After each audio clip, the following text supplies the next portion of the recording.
일반적으로 차이구나 이거 한번 볼게요. 일반적으로 경제학에서는 경제 주체들이 거래에 관한 완전한 정보를 지니고 있다고 가정한다. 일반적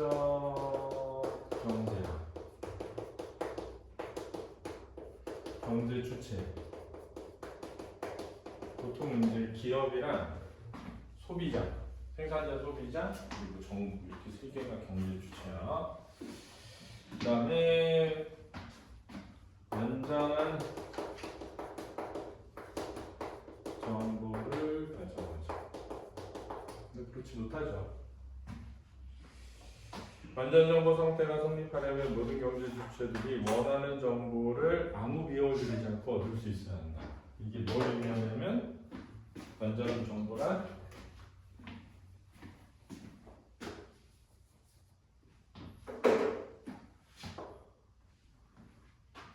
핵심은 원하는 정보를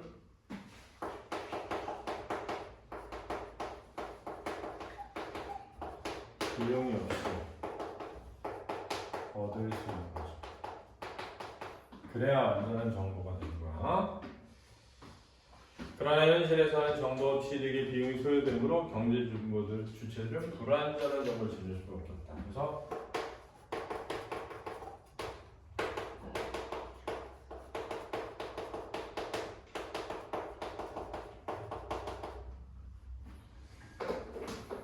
누가 경제 주체. 왜? 비용이 들어오다. 이거 더욱 각 경제 주체마다 비용 제약이 상이하기 때문에 취득하는 정보의 양과 질의 차이가 발생하는데 이러한 상황은 정보 비대칭 상황이라고 한다. 그래서 이 정보 주체들은 경제 주체들은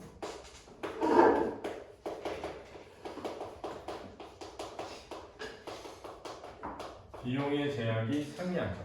어떤 사람은 돈이 많을 수도 있고 어떤 사람은 돈이 적을 수도 있고 그렇기 때문에 취득 정보의 양과 질의 차이가 생기고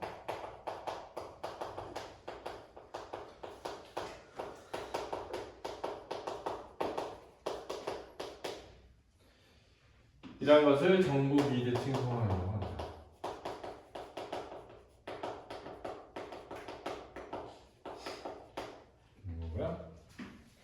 대표적인 정보 비대칭 상황, 거래의 한쪽이 상대방이나 상품의 특성에 관한 정보를 상대적으로 적게 가지고 있는 경우이다. 그리고 핵심은 거래의 한쪽, 주체가 중요해.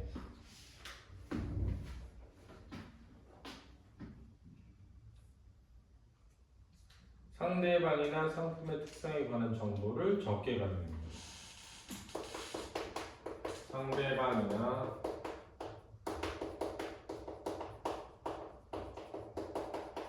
상품의 특성에 대한 정보를 상대적으로 적게 가지고 있는 경우에 예를 들어 보험회사는 보험에 가입하는 사람에게 사고가 발생할 가능성, 즉 고객의 위험 수준을 알기가 어렵다. 그래서 예를 들면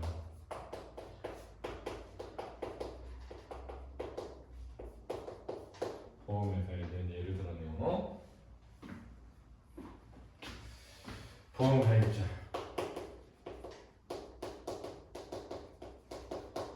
정보가 이렇게 많다. 그렇죠. 보험회사보다 보험 가입자가 정보를 더 많이 가지고 있는 겁니다. 그렇죠? 고객의 위험 수준에 대해서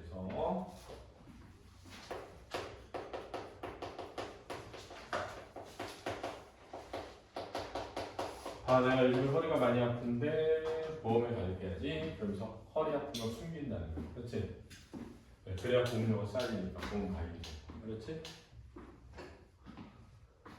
이러한 상황에서 정보가 부족한 쪽은 역선택 문제에 직면한다. 역선택이란 정보 비대칭으로 인해 정보가 부족한 경제 주체가 정보를 많이 가진 경제 주체 중 가장 바람직하지 않은 상대와 거래하게 되는 현상이다. 그래서 역선택 현상이라는 거예요.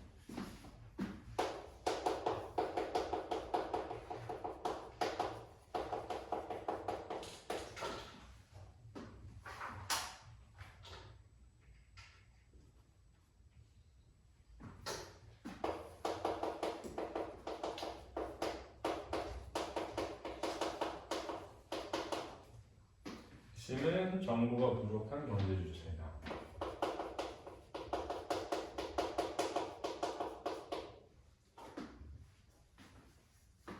바람직하지 않아.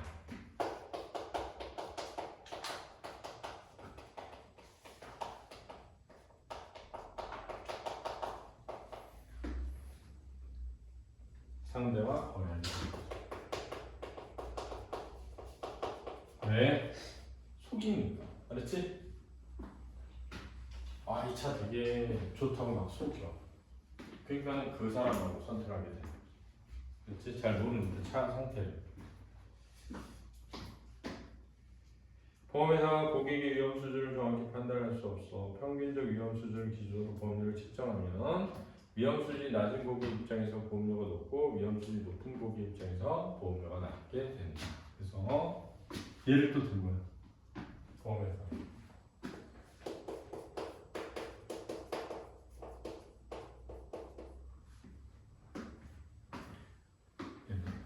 그렇지?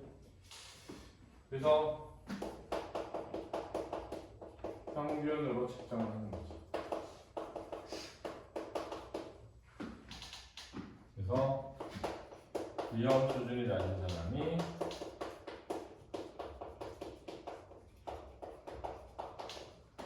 자신의 위험 수준에 비해서 높은 보험료를 내게 되는 거죠. 근데 위험 수준이 낮은 고객이라는 게 정확히 암에 걸릴 확률이 낮은 사람. 그럼 어떻게 알아요? 실제로 암에 걸릴 질병과 관련된 걸 가지고 있냐 없냐에 따라 나뉘는 거죠. 그렇지? 그걸 어떻게 하냐면 수많은 사람들의 데이터를 돌려가지고 퍼센트를 만드는 거야. 내가 암에 걸리면 100만 원을 받기로 했어. 그렇지? 근데 내가 암에 걸릴 확률이 막 1%야. 듣고 있어? 그럼 보험료를 10,000원에 책정해야 되는 거야. 왜냐면 내가 100만 원을 받을 확률이 1%니까 10,000원이 되는 거거든, 기대치가. 근데 내가 암에 걸릴 확률이 3%야. 그럼 보험료는 얼마야 되지? 3만 원이 해야 되는 거야. 이해됐어? 왜? 내가 암에 걸릴 확률이 3%니까 100만 원에 대한 기대값이 3%니까. 근데 보험회사는 이 둘의 암에 걸릴 확률을 잘 몰라. 근데 어떤 사람은 정직하게 1%라고 말했어.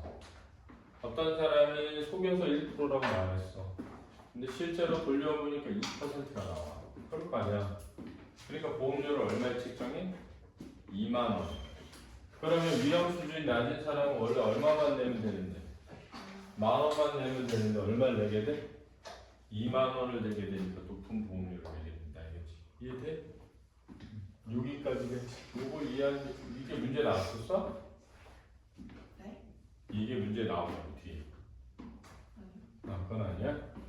네가 물어보기는 그게 그런 문제가 나왔나 해서. 그거는 뒷문장 신호 발송 개념 몰랐는데. 내가 문제를 안 펴봐가지고 그래서 물어본 거야. 이해됐어 이제? 네. 그래서 결과 보험회사는 위험 수준이 높은 고객만 보험에 가입하는 역선택에 직면하게 되어 원래 예상보다 더 많은 보험금을 지급하게 되므로 결국 보험료를 인상할 수밖에 없고 이는 다시 위험 수준이 낮은 고객 데이터를 가속화하는 악순환으로 이어진다. 이렇게 되는 거지. 그러면 이제 내가 위험 수준이 낮은데 2만 원씩 내는데 돈을 받을 확률이 적어. 그러니까 이게 보험 가입을 이탈하는 거죠.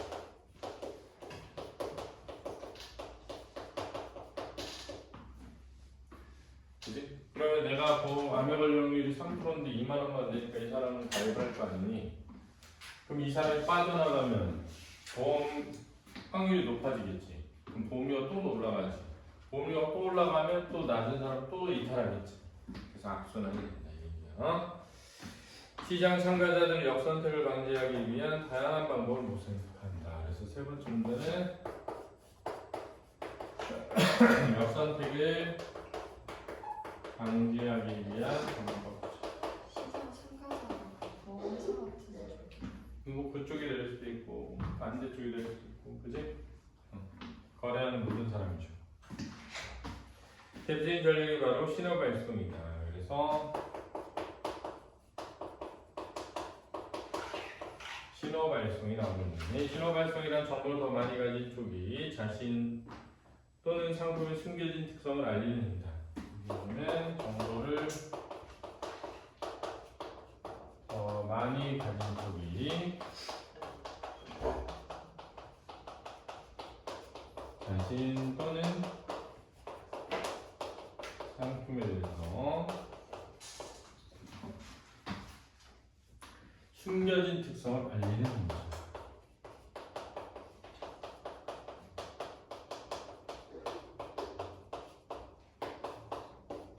이게 이제 신호 발송이 되겠습니다. 예를 들어 노동시장에서는 학위, 자격증, 시험 성적 등 교육 수준은 개인의 생산성을 알리는 신호로 기능할 수 있다. 고용주가 일정 수준 이상의 교육을 받은 부적자를 생산성이 높은 사람으로, 그렇지 않은 구직자를 생산성이 낮은 사람으로 판단한다면 생산성이 높은 구직자는 높은 교육 수준이라는 신호로 자신의 생산성을 알리고 높은 임금을 받을 요인이 있다.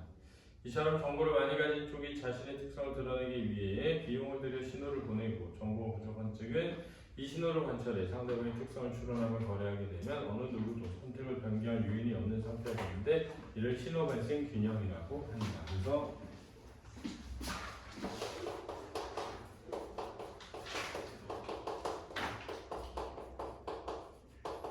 신호 발생 균형이라는 게 생기는데, 신호 발생 균형의 핵심은 뭐냐면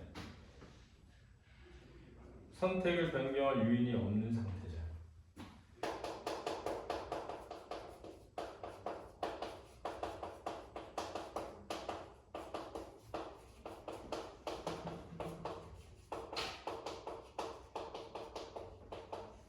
얘를 신호 발생 균형이라고 합니다. 그치? 근데 이 신호를 발생할 때 정보를 더 많이 가진 쪽이 이 신호를 발생하기 위해서 뭐를 지출하게 된다? 비용을 들여서 신호를 보낸다.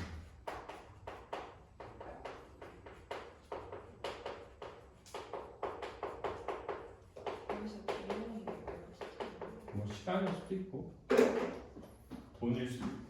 예를 들면 너가 이력서 쓰려고 그러면 이력서 쓰려면 시간을 들여야 된다. 이력서 쓰려면 종이가 필요하잖아. 이력서 쓰려면 뭐 컴퓨터에다가 뭐 써놔야 되잖아. 어떤 자격증을 증명하기 위해서 뭐 대학 졸업 증명서를 띄어야 되잖아. 그런 게 다 비용이 되는 거야. 그렇지?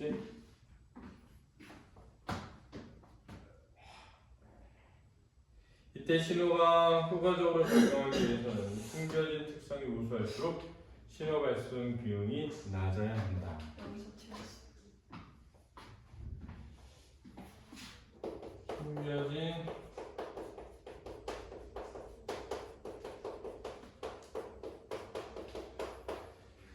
특성이 우수할수록 신호 발송 비용이 낮아야 한다. 예를 들어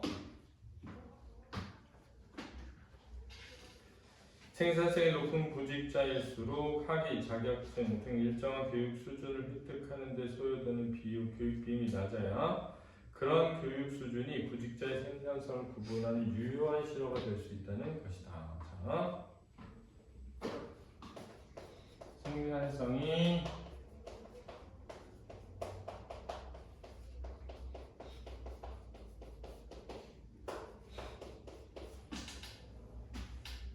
높은 구직자일수록 학위나 자격증 등 일정한 교육 수준을 획득하는 데 소요되는 교육비가 낮아야 되죠.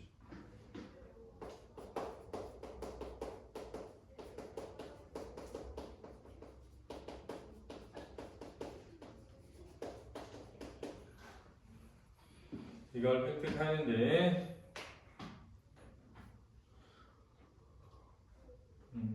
소요되는 교육 비용이 낮아져.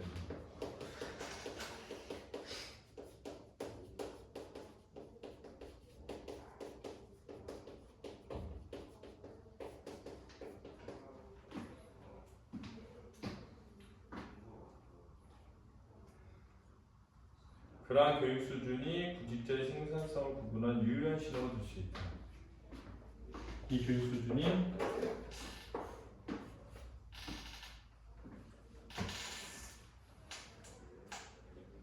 생산성 구분의 유효한 신호다.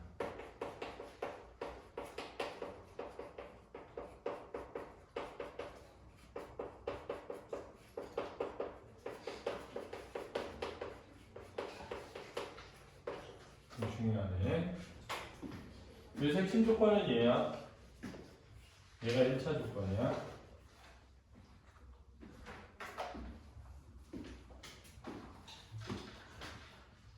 예를 들어 그냥 예를 들어 내가 어떤 선생님 뽑는데 고대나 연대 나온 선생님이 잘 가르친다고 생각해볼게.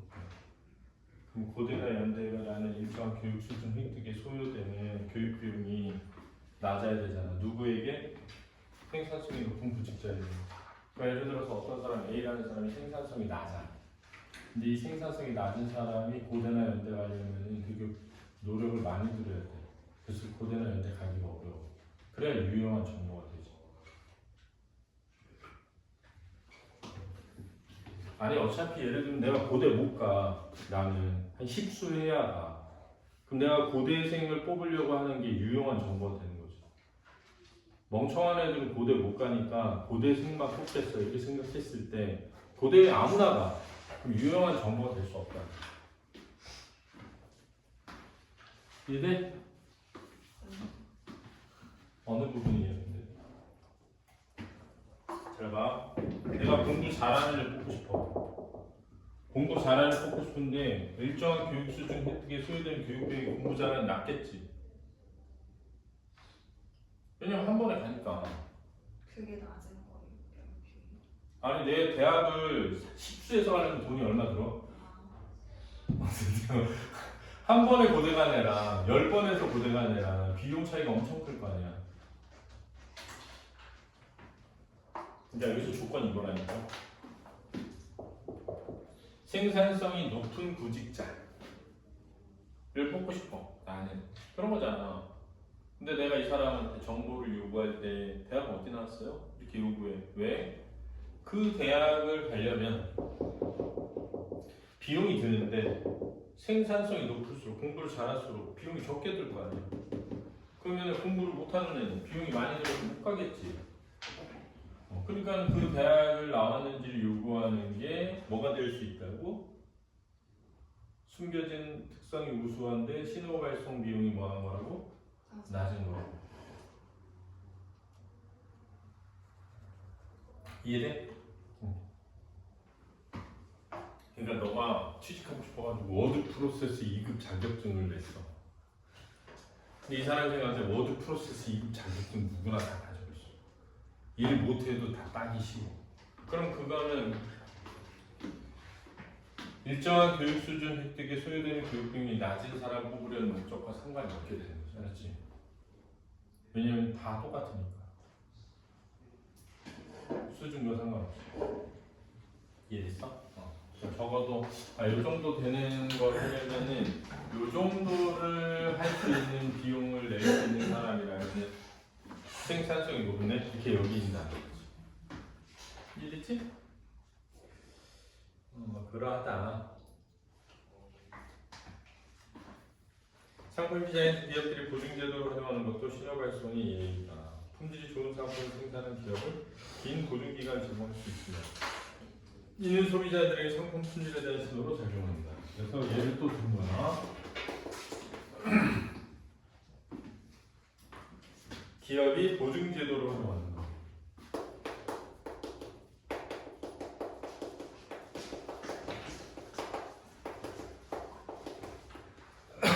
예를 들어서 야 우리 이거 TV 액정 깨지면 10년 보증해줄게 그랬어.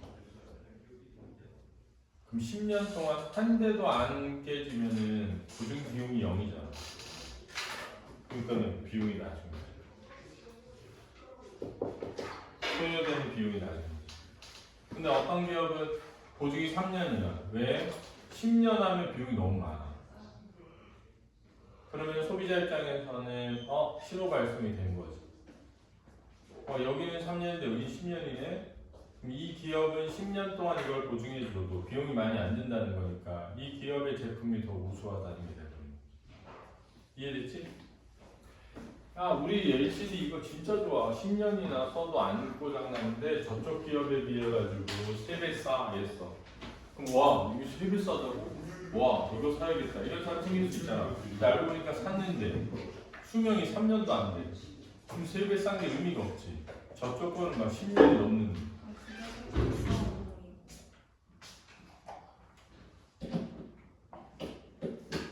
그래서 생산성이 높은 게 뭐가 되면 거기서는 제품의 품질이 높은 게 되는 거지. 이 기업이 파는 제품의 품질이 높은 거.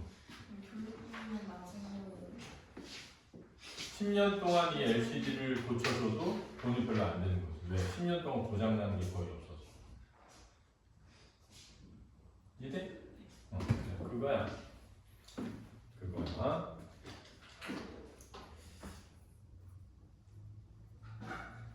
품질이 낮은 상품을 생산하는 기업은 긴 보증기간을 제공하면 높은 보증 비용이 발생하니까 이런 식으로 모방하기가 어렵다고. 이해되니?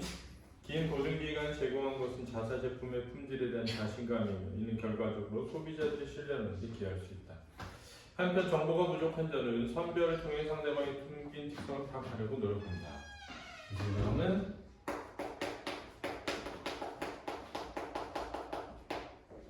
선별에 대한 선별이란 정보가 부족한 쪽이 정보가 많은 상대방에게 선택지를 제공함으로써 상대방의 숨겨진 특성을 스스로 드러내도록 유도하는 것이다.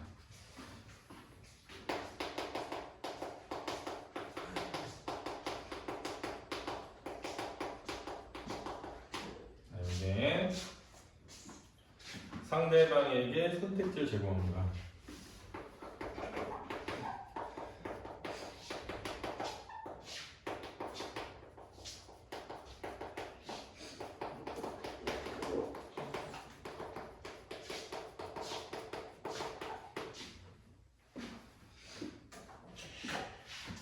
숨겨진 특성을 스스로 드러내는 겁니다.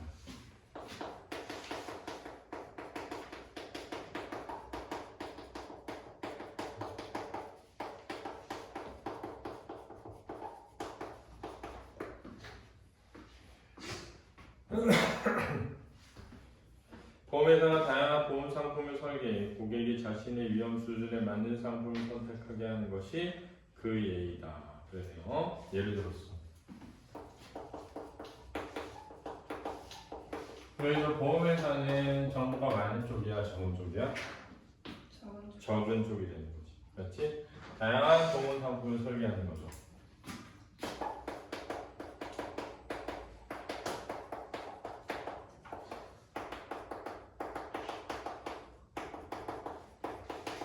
그럼 어떻게 되냐면은 난 위험이 높아. 그럼 위험이 높으면 보장도 많이 받는 쪽으로 선택하는 거, 보험료가 높은 쪽으로 가겠지.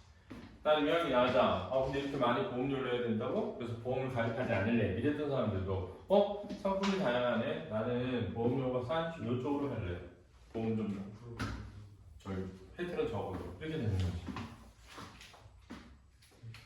예를 들어 건강한 사람은 보험료가 낮은 대신 보장되는 보험금도 낮은 상품을 선택하고 건강하지 않은 사람은 보험료가 높은 대신 보험금도 높은 상품을 선택하고 설계함으로써 보험회사는 가입자의 위험 수준을 파악할 수 있다. 그래서 가입자의 위험 수준을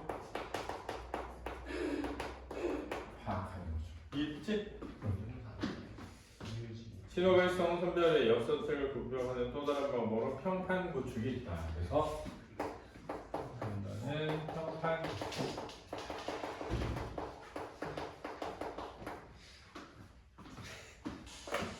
반복적인 거래 상황에서 품질이 좋은 상품의 공급자는 좋은 평판을 구축함으로써 자신의 특성을 알 수 있다.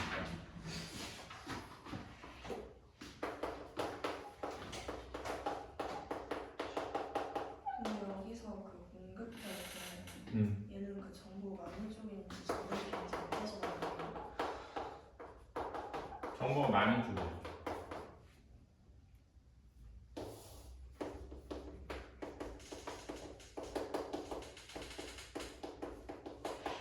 예를 들어가지고 이게 품질이 좋은 상품을 공급자가 좋은 생산성을 지닌 노동자일 수도 있잖아. 그지? 나 이렇게 애들도 잘 가르치고 수업도 잘해.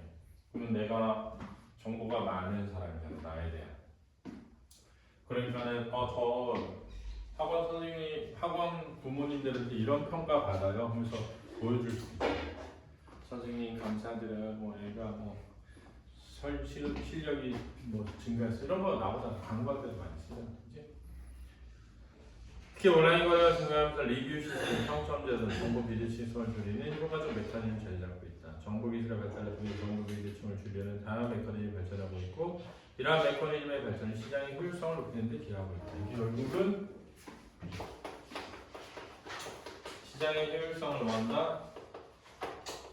높이는 거죠. 이 효율성이 높아진다는 건 정보가 뭐하는가? 완전한 정보는 안 되더라도 더 많은 정보가 서로에게 공개되는 것을 의미하는 거죠. 이해됐지? 네, 문제 풀리겠어? 이제? 그럼 돼.